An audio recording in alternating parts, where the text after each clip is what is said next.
শোনো বৌমা, আমার নাতি ছেলেই চাই। কি বললে তুমি? তুমি হওয়ার সময় আজ দিদা যদি এরকম ভাবতো তাহলে তুমি আজকে এখানে হতে না। আমার ছেলে হোক বা মেয়ে, আমি দেখে নেবো। তোমার তো মাথা খাওয়ানোর কোনো প্রয়োজন নেই, বুঝলে? আমি খেতে দেবো আমার ছেলেকে, তুমি নয়। চলো তো।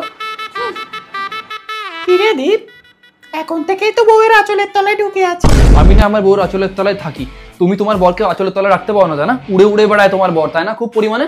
আমি আমার 100 আঁচলের তলায় দেবো, তোমার তাতে কি?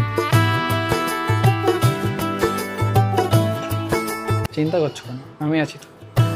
आज से तेरी सारी गलियां मेरी हो गई। आज से এ বাবা, কি করছো তুমি? এ বাবা, তুমি কি করছো মা? এটা আমি এত সুন্দর বউ কি বাড়ি কাজ করার জন্য নিয়ে এসেছি নাকি? এত কোমল হাত নষ্ট হয়ে যাবে না? চলো, এসব কাজ করবো না তুমি। মা, ধুয়ে রাখো। आज से तेरी মা, আমি যখন বাড়ি থাকি না, তুমি কেন আমার বউকে আজে বাজে কথা বলো? হ্যাঁ, বাবা তোমাকে ভালোবাসে না, তোমার সময় নেয় না, যায় না, তাই বলে তোমার চলছে, তাই না? হ্যাঁ হ্যাঁ, তোমার জ্বলছে, তোমার ফাটে। আমার বউয়ের খুশি দেখে তোমার ফাটে।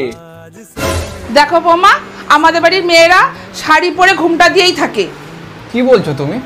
আমার বউকে শার্ট, প্যান্ট, জিন্স, টপ সব কিছুতেই ভালো লাগে। ওকে আমি সব কিছুই পরিয়ে রাখবো, দরকার হলে তোমাকেও পরিয়ে দেবো। তোমার জন্য কি কিনে দেবো? একটা ছোট একটা প্যান্ট পরবা, তাহলে অত বেশি কথা বলো না তুমি। চলো তো। बिजली का जो बिल है आज से मेरा हो गया।